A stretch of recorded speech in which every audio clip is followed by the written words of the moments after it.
आज हम आपको बताएंगे उत्तर प्रदेश की राजधानी लखनऊ में बने हुए बड़े इमामबाड़े के बारे में, लेकिन उससे पहले लखनऊ का थोड़ा इतिहास भी जान लीजिए।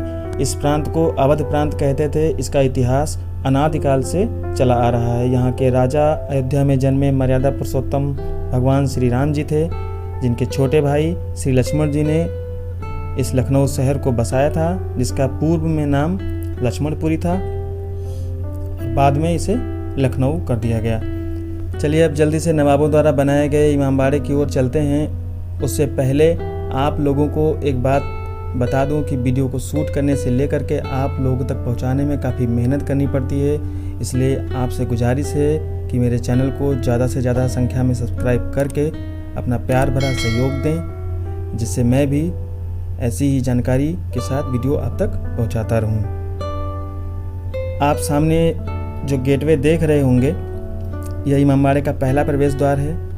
काफ़ी विशाल बना हुआ है और इसके अंदर जब आप प्रवेश करेंगे तो ठीक इसी तरह से इससे मिलता जुलता एक सामने दूसरा गेटवे आपको दिखेगा। बीच में गार्डनिंग की हुई है, काफ़ी खूबसूरत दृश्य है यहाँ का।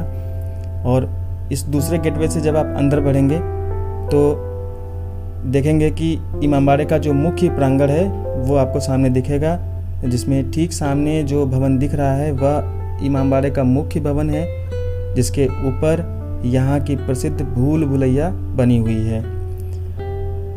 यहीं राइट साइड में आसफी मस्जिद बनी है। यहीं पर सनी देओल की मूवी गदर की शूटिंग भी हुई थी, जहाँ से नल उखाड़ते वो नज़र आते हैं। और लेफ्ट साइड में एक शाही बावली बनी हुई है, जो कि एक प्रकार का कुआं है और काफ़ी अद्भुत बना है।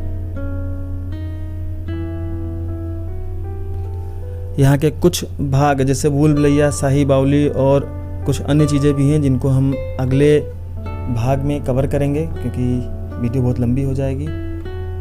आइए अब इस भव्य इमारत को बनवाने वाले नवाबों का इतिहास भी जान लेते हैं। मुगलों का सबसे कुख्यात और कट्टर आक्रांता औरंगजेब की मृत्यु 1707 ईस्वी में जब हो जाती है, उसके बाद मुगलों का पतन धीरे धीरे होना शुरू हो जाता है।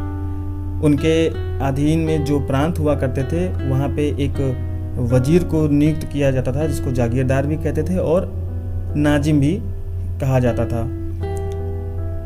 मुगलों के पतन के साथ साथ उन लोगों ने अपना स्वतंत्र रूप से शासन करना शुरू कर दिया और खुद को वो नवाब कहलाने लगे। इस प्रकार अवध में नवाब, हैदराबाद में निजाम, कर्नाटक में सुल्तान, इस तरह के नामों से शासन किया जाने लगा। इस तरह अवध में सादत खान से लेकर वाजिद अली शाह तक 11 नवाबों का जिक्र इतिहास में मिलता है।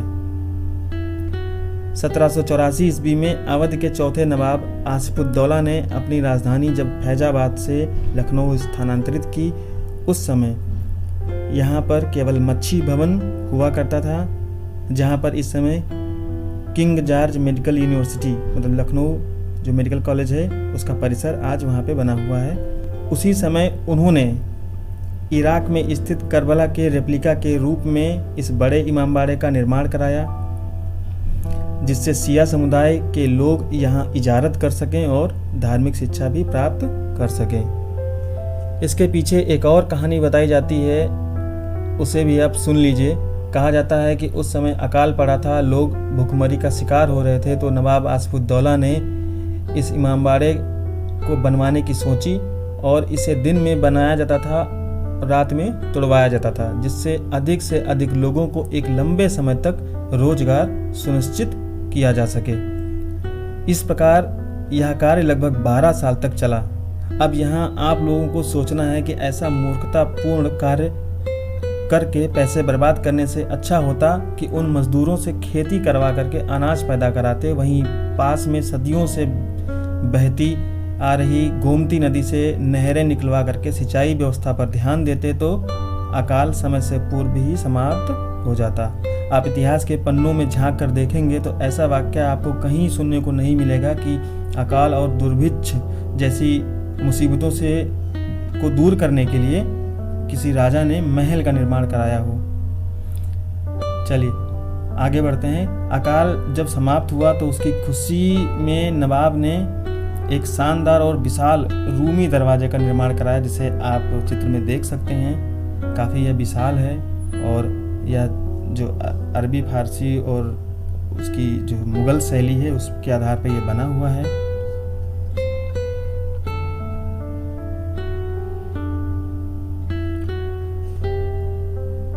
आप जब भी इसे देखने यहाँ आएंगे तो यहाँ उतरते ही आपको रिक्शे वाले, ऑटो वाले 50 रुपये से लेकर के 500 रुपये तक आपको डील करके आपके गाइड बन ही जाएंगे और आपको बड़ी ही मनोरंजक और चटपटी बातें बता करके आपका मन मोह लेंगे।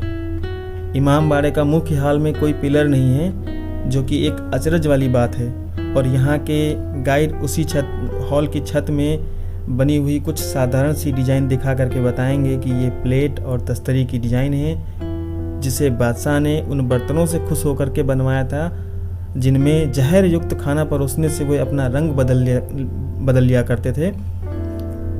अब ऐसा ही ठीक यही किस्सा और कहानी हमने मध्य प्रदेश के रीवा के राजा के महल में भी सुना था।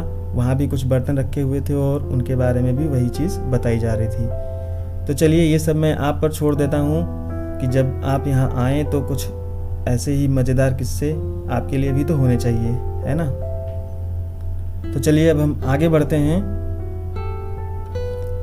इसी रूमी दरवाजे से आगे थोड़ी ही दूर पर छोटा इमामबाड़ा बना हुआ है, जिसका गेट आप सामने देख सकते हैं। इसके अंदर का नज़ारा भी कुछ इस तरह का है। यहाँ ताजमहल की नकल पर कुछ निर्माण आपको देखने को मिलेगा। यहाँ नवाबों के परिवारों के जो खास लोग थे उनकी कब्रें भी बनी हुई हैं। इस छोटे इमामबाड़े का निर्माण लखनऊ के 9वें नवाब मोहम्मद अली शाह ने 1840 ईस्वी के आसपास करवाया था।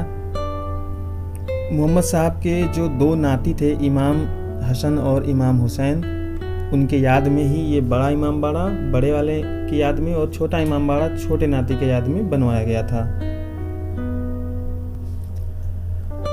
मोहम्मद अली शाह जो कि 9वें नवाब थे, उन्होंने यहीं पास में इटली की पीसा मीनार, जो इटली में बनी हुई है, पीसा की मीनार जो झुकी हुई है, उसी के तर्ज पे सतखंडा पैलेस बनवाने की सोची थी, जिसके ऊपर से वे चांद का और लखनऊ शहर की खूबसूरती का दीदार करना चाहते थे। लेकिन 4 मंजिल बनवाने के बाद वे बीमारी से उनकी मृत्यु हो गई और उनके बाद के नवाबों ने भी उसे बनवाने के बारे में कोई दिलचस्पी नहीं दिखाई। इस तरह से उनका विश्व का 8वां अजूबा बनने का जो सपना था वो चूर चूर हो गया। मैं तो यही कहूँगा, अच्छा हुआ कि नहीं बना, वरना लखौरी ईंटों और चूने के प्लास्टर से इतना ऊंचा टावर 100 साल तक भी खड़ा नहीं रह पाता और आसपास जब वो गिरता तो तबाही भी मचाता। ये बात अलग होती कि अगर उसे पत्थर से बनवाया गया होता या उस पत्थर से बनवाने की सोची गई होती। ये सतखंडा इमारत पूर्ण रूप से जर्जर हो चुकी थी, जिसका चित्र हम आपको दिखा रहे हैं, देख लीजिए। ये पुराना चित्र है, लेकिन आज की डेट में यह अच्छा दिख रहा होगा क्योंकि पुरातत्व विभाग ने इसका जीर्णोद्धार कराया है। यही नहीं, बड़े इमामबाड़ा से लेकर के इस लाइन में जितनी भी टूट फूट की चीज़ें थीं उनको मरम्मत करवाया गया है, इसलिए वो इतना खूबसूरत और अच्छी दिख रही हैं, वरना तो ये कब की ख़त्म हो गई होती। तो दोस्तों, अगले वीडियो में अंतिम नवाब वाजिद अली शाह के इतिहास के किस्से और अन्य भागों के बारे में बताऊंगा, इसलिए मेरे चैनल को सब्सक्राइब करके बेल आइकन ऑन कर लें, जिससे अगली वीडियो आप तक आसानी से पहुंच सके।